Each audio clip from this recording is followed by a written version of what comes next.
안녕하세요. 오늘은 저희 집에 만든 홈오피스 룸투어를 해보려고 합니다. 사무용 홈오피스로 사용하고 있는 공간과 데스크 셋업을 소개해 볼게요. 그리고 효율적으로 공간을 활용하고 있는 꿀팁들도 공유해 보려고 합니다. 책상은 두 개를 사용하고 있고요. 왼쪽은 윈도우용, 오른쪽은 맥북용으로 사용 중이에요. 전체적인 방의 컨셉은 세 가지로 잡았는데요. 첫 번째는 동선에 최적화된 효율적 공간, 두 번째는 집중력과 창의력을 발휘할 수 있는 공간, 세 번째는 오래 있어도 답답하지 않은 여백이 확보된 공간입니다. 먼저 윈도우용 책상부터 소개해 볼게요. 이 책상은 제가 직접 만든 책상이고요. 제가 원하는 사이즈로 상판과 다리를 주문하여 피스로 결합만 하면 책상 하나가 뚝딱 만들어집니다. 저는 책상을 선택할 때 책상의 사이즈와 소재가 중요하다고 생각했습니다. 가구를 고를 때 주의해야 할 사항은 공간의 크기에 맞지 않는 가구를 선택하면 공간이 압박을 받고 가구와 가구들이 만나는 면과 선에서 단차가 발생되기 때문이에요. 아파트 모델하우스를 가보면 왠지 공간들이 깔끔하고 여유가 있잖아요. 배치된 가구들을 보면 사이즈가 공간을 압박하지 않도록 최대한 절제된 사이즈의 가구들이 배치가 되어 있어요. 저는 책상의 깊이는 60cm짜리로 선택을 했습니다. 보통의 업무용 책상들의 깊이가 70에서 75cm 정도인 점을 감안하면 짧을 수도 있지만 대신 그만큼 공간의 여유를 확보할 수가 있어요. 반면 책상 공간을 가장 많이 차지하는 모니터는 모두 모니터함을 사용하여 가용 가능한 책상 면적을 최대한 확보했습니다. 책상의 소재는 모두 원목으로 했는데요. 책상은 피부에 직접적으로 접촉이 되는 가구라서 필름이나 플라스틱류의 화학적 소재보다는 피부에 닿을 때마다 기분이 좋아지는 원목 소재로 선택했습니다. 원목의 종류도 무척이나 다양한데요. 저는 비교적 합리적 가격과 DIY가 용이한 소프트우드 계열의 스프러스 원목 소재로 하였습니다. 오크나 메이플 같은 단단한 하드우드 계열은 피스 작업도 어렵고 가격이 비싼 반면 소나무, 스프러스 같은 소프트우드 계열은 피스 작업도 쉽고 가격도 저렴합니다. 전체적으로 홈오피스로 사용하고 있는 방의 컬러톤은 브라운 컬러로 톤을 맞추었는데요. 공간 인테리어상 공간의 색 배치는 60, 30, 10 법칙을 적용하면 실패 확률 없이 차분하고 보기 좋게 만들어집니다. 배경색은 60%, 보조색은 30%, 포인트 컬러는 10%. 배경색과 보조색은 비원색 계열로 하고 포인트 컬러는 원색 계열로 배치하면 안전합니다. 다음은 책상 위에서 사용하고 있는 아이템들이 배치 방법인데요. 사용할 수 있는 책상의 공간은 한정되어 있기 때문에 저는 공간을 크게 세 구역으로 분류하여 아이템을 배치하였습니다. 특히 아이템 배치에는 신체 공학적 요소들을 적용시켜서 효율성을 극대화시켰습니다. 첫 번째는 핫스팟 존인데요. 가장 빈번하게 사용하는 키보드, 마우스, 머그잔, 휴대폰, 펜 등은 모두 손을 뻗으면 바로 닿을 수 있는 60cm 이내에 배치하였습니다. 두 번째는 보조 스팟 존입니다. 미니 청소기, 충전 케이블, 스테인플러 등 가끔 사용하는 것들은 하나의 동작을 거쳐 닿을 수 있는 책상 서랍 안이나 60cm 밖에 배치하였습니다. 그래서 잡다한 아이템들은 별도의 보조 테이블을 만들어서 이곳 구역에 모두 몰아놓았습니다. 세 번째는 세틀라이트 존이에요. 사용은 하나 사용 빈도가 떨어지는 촬영 도구, 거치대, 보관용 케이블 등과 같은 집기들은 이동하여 손에 넣을 수 있는 수납장이나 분리된 공간에 별도로 배치하였어요. 방 한쪽 구석에는 철제 캐비넷이 있는데요. 예전에 트레이더스에서 한정판 조립 DIY 제품으로 저렴하게 구입했었는데 아주 유용하게 사용하고 있습니다. 각종 촬영 집기들과 가방류들을 보관하고 있는데 안에는 무선 센서 등을 장착하여 문을 열면 자동으로 조명이 점등되도록 해놓았어요. 소재가 철제라 자석류로 되어 있는 것들을 활용하여 수납이 가능합니다. 또한 다른 면들은 모두 타공판으로 되어 있어 타공용 후크로도 진짜 알차게 수납이 가능하여 극강의 수납 기능을 탑재한 캐비넷입니다. 책상에서 사용하고 있는 의자는 천연 가죽 소재의 의자를 사용하고 있습니다.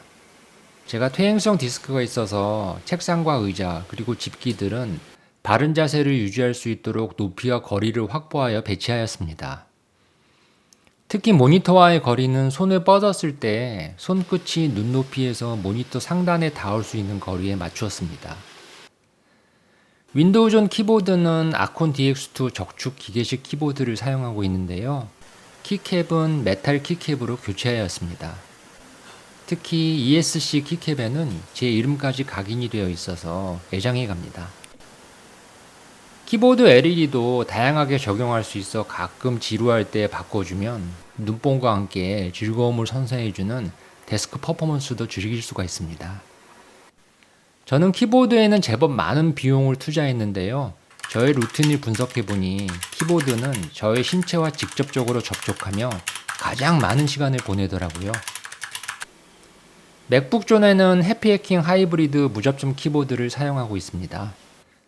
미니 배열이라 타이핑 동선이 짧으며 폭풍 타이핑을 칠 때 보글보글 끓는 소리가 아주 중독성이 있습니다. 그런데 배열이 다소 변태적이라 적응 못하시는 분들도 있으시기 때문에 구입 시 꼼꼼히 살펴보시고 구입하시기를 추천드립니다. 키보드는 아침마다 에어건으로 먼지를 청소해주고 모두 아크릴 키보드 루프를 사용하여 항상 청결한 상태를 유지하고 있습니다.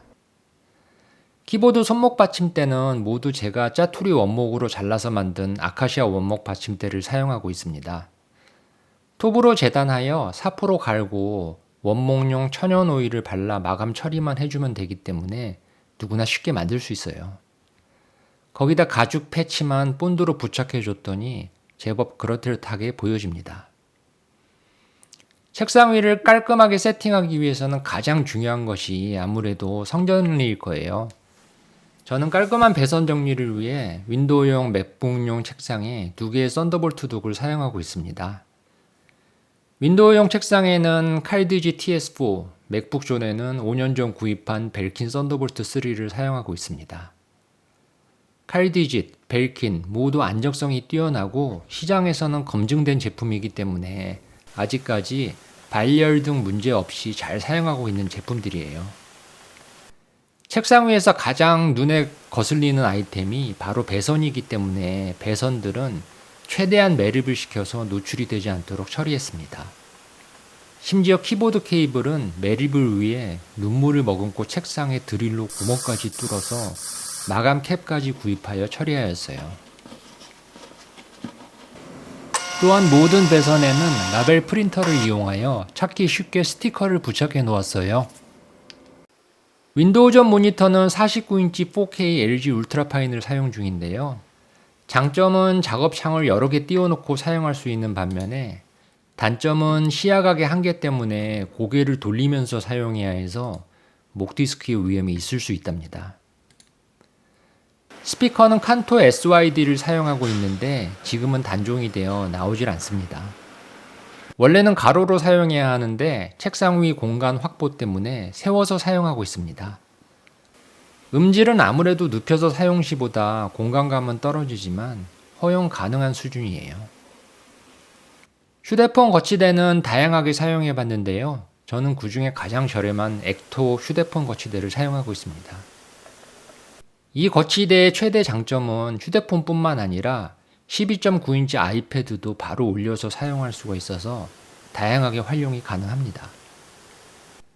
책상 위의 공간들은 마치 스케치북이나 캔버스처럼 일을 시작할 때 제로 베이스로 시작할 수 있도록 유지하려고 하고 있습니다. 그래서 눈에 보이지 않는 숨겨진 히든 수납 기능들이 있는데요. 이렇게 키보드 트레이나 다이소에서 저렴하게 구입 가능한 벽 선반이나 모니터 받침대 등을 활용하여 상판 밑바닥에 뒤집어 부착하면 또 다른 수납 공간이 됩니다.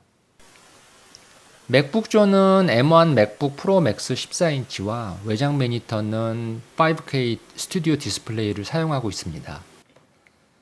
스튜디오 디스플레이는 HD 화질의 웹캠이 내장이 되어 있긴 하지만 아이폰을 무선으로 인식하여 웹캠으로 사용이 가능하기 때문에 벨킨 맥세이프 아이폰 거치대를 달아놓았어요. 아이폰을 웹캠으로 사용하면 초광각 모드와 이렇게 데스크 뷰도 실행할 수 있어서 가끔 화상회의 시 유용합니다. 자석식이라 쉽게 탈부착이 가능하며 또한 삼각대에도 장착이 가능한 나사 홀이 있습니다. 마이크는 슈어 MV51 콘덴서 마이크를 사용 중인데 빈티지스러운 디자인에 반해 사용을 하고 있어요. 쇳덩어리로 되어 있어서 꽤나 묵직합니다. 또 하나 책상 위 애장하는 용품은 통흑연으로 만들어진 스위스 그라프스톤 까렌다시 연필입니다.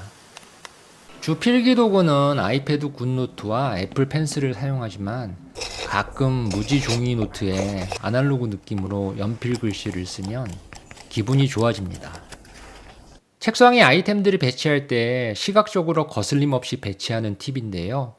여러 가지 아이템들이 있을 경우 모두 늘어놓는 것보다 이렇게 리듬감 있게 높낮이가 다른 아이템들을 컬러별 또는 소재별로 3개씩만 모아놓으면 단정하게 보인답니다. 사람의 뇌는 항상 홀수를 더 강렬하게 인식하기 때문에 3종 세트, 5종 세트는 있어도 2종 세트, 4종 세트는 잘 없거든요. 맥북용 데스크 우측엔 작은 원목 수납장이 놓여 있어요. 주로 사용하는 카메라와 독일 카메라 가방 브랜드인 오나라는 카메라 가죽 가방을 배치하였습니다. 오나의 가죽 가방들은 모두 풀그레인 천연 가죽만을 사용하여 스치기만 해도 스크래치가 나는 묘한 단점 같은 매력을 갖고 있답니다. 방 안의 조명들은 필립스 휴 스마트 전구를 사용하여 분위기에 따라 앱으로 다양한 컬러와 조합으로 사용이 가능합니다.